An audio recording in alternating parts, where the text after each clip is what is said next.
Shalom, puji Tuhan, merupakan sukacita yang luar biasa saya bisa jumpa kembali dengan saudara-saudara yang dikasihi dan dicintai oleh Tuhan, sobat-sobat pemenang yang senantiasa saya percaya pasti dalam berkat Tuhan. Haleluya.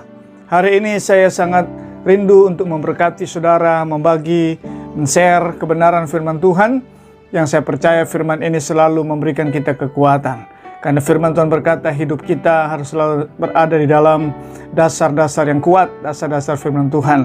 Dunia yang sedang hari-hari ini sedang berada pada sebuah penyesatan yang luar biasa. Dan saya percaya saudara semua kita sobat pemenang pasti membutuhkan sesuatu yang bisa mampu untuk menolong melindungi kita. Dan kekuatan yang mampu untuk bisa menolong kita adalah firman. Di mana hidup kita disandarkan, dilandaskan oleh firman Tuhan. Dan firman Tuhan ini adalah merupakan dasar kehidupan kita orang-orang percaya. Alkitab berkata bahwa firman Tuhan adalah pelita bagi kakiku dan suluh bagi jalanku. Itu sebabnya hari ini saya ingin mengajak semua para sobat pemenang, saudara yang dicintai Tuhan, mari kita sama-sama membuka hati kita, menikmati kebenaran firman Tuhan yang saya ambil di dalam pembacaan Alkitab dalam Yohanes pasal pertama. Ada satu pertanyaan yang sering kali muncul di dalam kehidupan kita. Apa sebenarnya sih tujuan firman itu datang menjadi manusia? Dan siapa sebenarnya firman Tuhan itu? Nah, kita akan melihat di sini saudara supaya kita ini memiliki sebuah arahan yang benar, yang baik dari firman Tuhan sehingga kita tidak disesatkan oleh hari-hari ini. Begitu banyak muncul ajaran-ajaran yang membuat kita bingung, membuat kita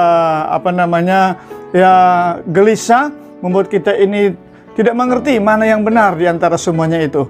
Tetapi saya ingin menyampaikan satu kebenaran bagi kita supaya kita memiliki sebuah gambaran bahwa firman Tuhan ini ada sesuatu yang perlu kita tahu.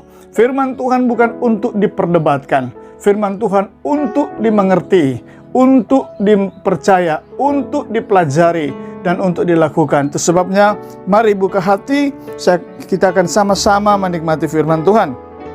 Haleluya. Saya akan ambil di dalam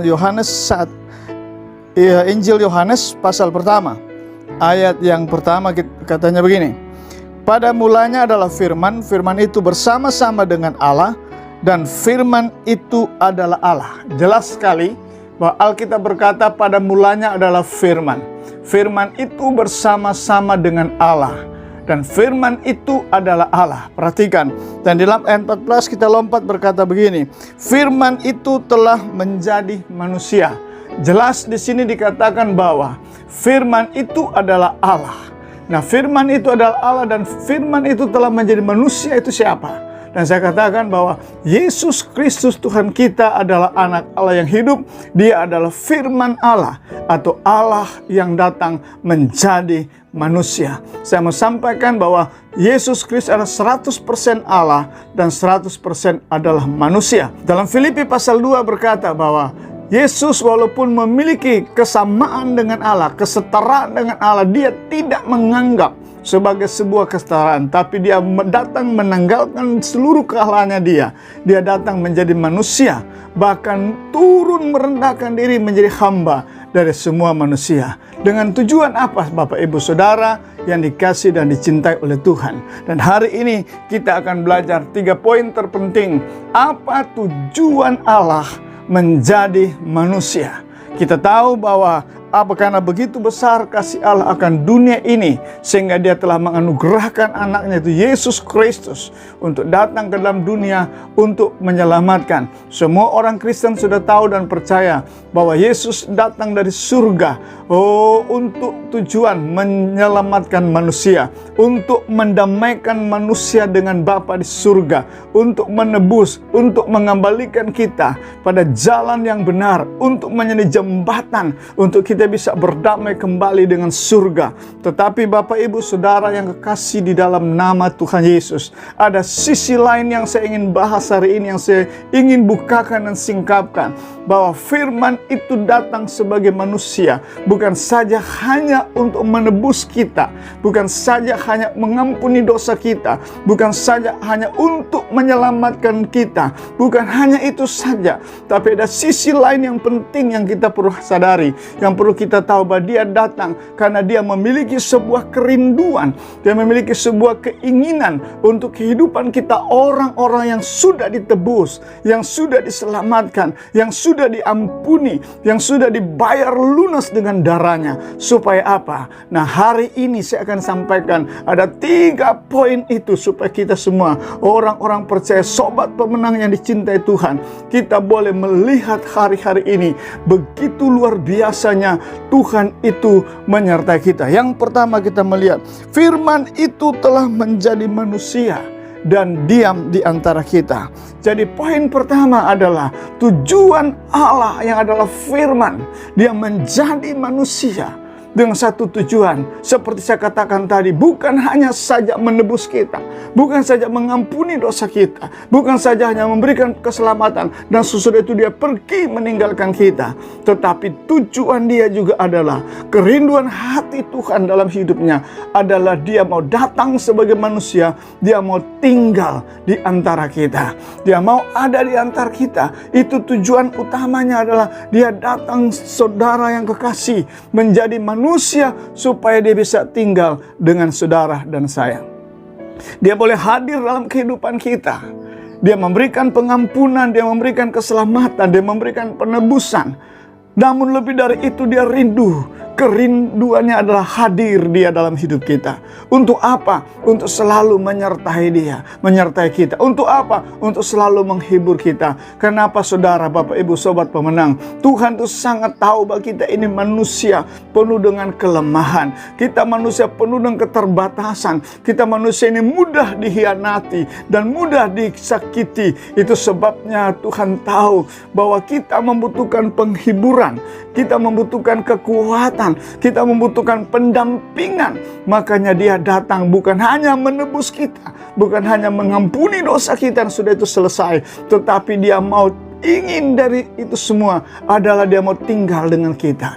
Dia mau hadir dalam kehidupan saudara. Dia mau bersama-sama supaya apa? Ketika engkau sedang berduka, dia boleh menghibur engkau. Ketika engkau dalam kesulitan, maka engkau akan bisa melihat jalan keluar. Ketika engkau dalam pengkhianatan, dikhianati, maka dia bisa datang untuk membalut hatimu. Ketika engkau tidak tahu apa yang harus engkau buat, dia akan datang berbicara kepada saudara. Kenapa? Karena dia tinggal dengan kita. Dia ingin menjadi sepenanggungan dengan kita, mengatasi setiap masalah-masalah yang kita hadapi, setiap kesulitan-kesulitan yang kita hadapi.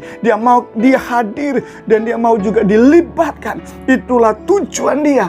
Dia adalah Allah yang Maha Kuasa. Firman yang tak dapat terjangkau oleh tangan kita, firman yang tidak bisa teraba oleh tangan kita, tetapi dia mau rela dan kasihnya menjadi manusia, sehingga yang tadinya firman Allah itu yang tidak bisa diraba, tidak bisa dilihat, Anda dan saudara dapat menjamahnya, dapat merabanya, dapat menyentuhnya, dan dapat bergaul dengan dia. Itu poin pertama, adalah firman menjadi manusia dan dia ingin tinggal dengan kita. Dan yang kedua, dia mau supaya kita baca di dalam ayat 14, firman itu telah menjadi manusia dan kita telah melihat kemuliaannya. Firman itu telah menjadi manusia dan diam di antara kita, dan kita telah melihat kemuliaannya. Jadi yang kedua, tujuan Tuhan adalah firman yang hidup itu.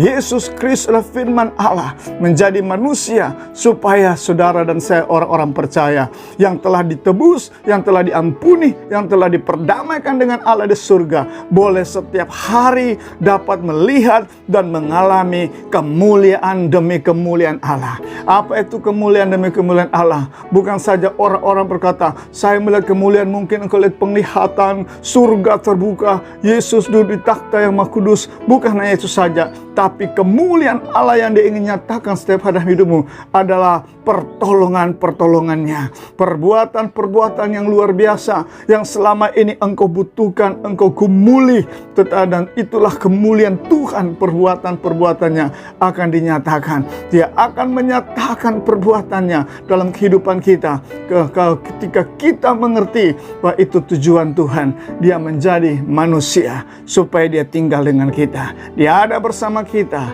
Dia menghibur kita, Dia menguatkan kita, Dia menolong kita, Dia mengarahkan kita, Dia membimbing kita, dan Dia mau kita senantiasa setiap hari dapat melihat dan mengalami kemuliaan Allah, mengalami perbuatan-perbuatan Tuhan yang ajaib, yang dahsyat hari-hari ini, yang telah Dia siapkan bagi orang-orang yang telah ditebus oleh Tuhan. Itu sebabnya Bapak Ibu kekasih dalam nama Yesus. Dan poin yang ketiga saya akan sampaikan di dalam ayatnya ke-16, mari kita baca. Ayat 16 berkata, karena dari kepenuhannya kita semua telah menerima kasih karunia demi kasih karunia. Poin yang ketiga, apa tujuan Allah datang ke dalam dunia ini menjadi manusia? Saya sudah katakan pertama, Dia mau tinggal dengan kita. Yang kedua, Dia mau supaya kita ini melihat dan mengalami kemuliaan Allah. Yang ketiga apa?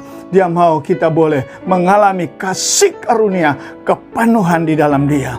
Yesus berkata bahwa inilah yang Dia rindukan, supaya kita mengalami kepenuhan Allah dalam hidup kita. Paulus berdoa di dalam Efesus pasal 3 ayat 19 bahwa banyak sekali kita tidak bisa memahami betapa lebar, betapa dalam, betapa panjang dan tingginya kasih Allah yang melampaui segala akal pikiran kita. Tetapi Paulus berdoa supaya orang-orang kudus yang ada di kota Efesus, mereka boleh dipenuhi dalam seluruh kepenuhan Allah. Artinya mereka dapat hidup di dalam sebuah kepenuhan kodrat ilahi. 2 Petrus pasal pertama 3-4 berkata, karena kuasa ilahinya kamu mengalami kodrat ilahi. Supaya apa? Supaya saudara luput dari hawa nafsu dunia yang menyesatkan. Jadi poin yang ketiga, tujuan Tuhan adalah supaya saudara dan saya bisa menerima, bisa mengalami ke seluruh kepenuhan Allah.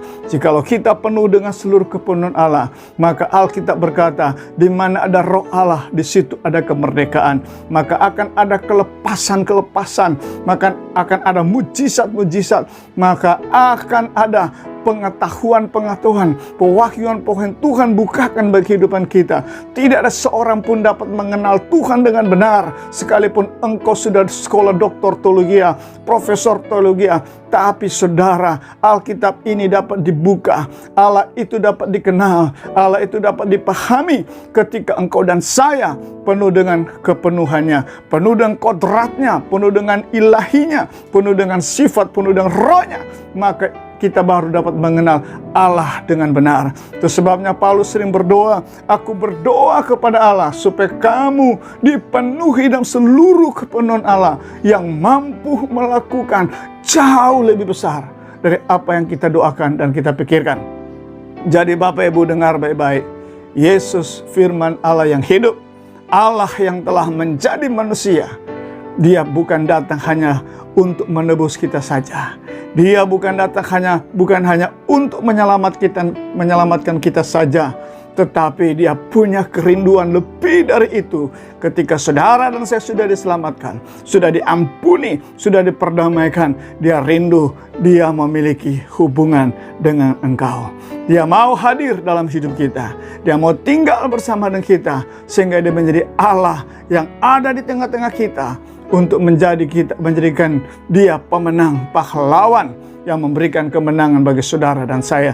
Dia mau juga setiap hari supaya engkau dan saya dapat berjalan dengan Dia di dalam kemuliaan demi kemuliaan, perbuatan-perbuatan yang besar yang sedang Dia siapkan bagi orang-orang percaya. Dan yang ketiga, Dia mau saudara harus sadar bahwa kita ada satu kehidupan, situasi, kondisi, keadaan dunia hari-hari bukan makin baik tapi makin buruk.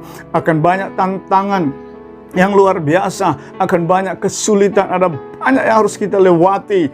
Tetapi saudara, saya mau sampaikan, inilah Tuhan tahu di atas segala-galanya. Maka dia katakan, dia datang supaya saudara boleh menerima seluruh kepenuhan Allah. Sehingga ketika kita menikmati seluruh kepenuhan Allah dalam kehidupan kita, kita mampu melewati setiap situasi, kondisi apapun. Kita mampu untuk menerobos, kita mampu untuk memahami dan mengerti apa yang Tuhan mau dalam kehidupan kita. Sehingga kita akan menjadi orang-orang yang akan menjadi kemasyhuran bagi nama Tuhan. Itu sebabnya hari ini, jikalau saudara sudah menerima Yesus, sudah menerima penebusan dalam darahnya, jangan biarkan saudara dia pergi, tapi biarkanlah dia tinggal dalam hidupmu. Mari undang dia dan katakan, Tuhan, tinggallah dalam hidupku. Engkau datang bukan hanya untuk menyelamatkan aku, tapi aku rindu Engkau tinggal bersama aku, membimbingku Tuhan, menuntun aku, mengajar aku,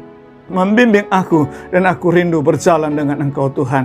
Tuhan, aku rindu supaya aku dipenuhi dengan seluruh kepenuhan Allah, karena Roh-Mu tersedia buatku. Itu sebabnya Bapak Ibu Saudara, Sobat Pemenang, bahkan jika saudara hari ini yang mendengar dan menikmati firman Tuhan, saudara belum pernah membuka hati untuk Yesus, hari saya mengajak saudara dengan penuh kasih, buka hatimu dan katakan, Yesus masuk dalam hidupku. Aku mau menjadikan Kau Tuhan, karena Dia firman yang telah menjadi manusia, yang telah mati buat saudara dan bangkit buat engkau, dan Dia mau hadir dalam hidup saudara. Dia tidak melihat kekuranganmu, Dia tidak melihat kelemahanmu, Dia tidak melihat seberapa besar pelanggaran dosa-dosamu. Dia penuh kasih, Dia penuh cinta, Dia mau hadir dengan saudara. Jikalau saudara mau buka hati dan memberikan Dia waktu, memberikan Dia kesempatan untuk hadir memimpin kehidupan saudara, maka saya percaya Tuhan akan menjadi nyata dalam kehidupan kita. Itu sebabnya biar hari-hari ini kita semakin bangkitkan kerinduan untuk senantiasa Tuhan hadir dalam hidup saya. Saya ingin sampaikan penutup dengan satu kesaksian. Ketika kami berdoa dalam menghadapi situasi yang begitu berat, Tuhan yang katakan 3 dalam hidup saya.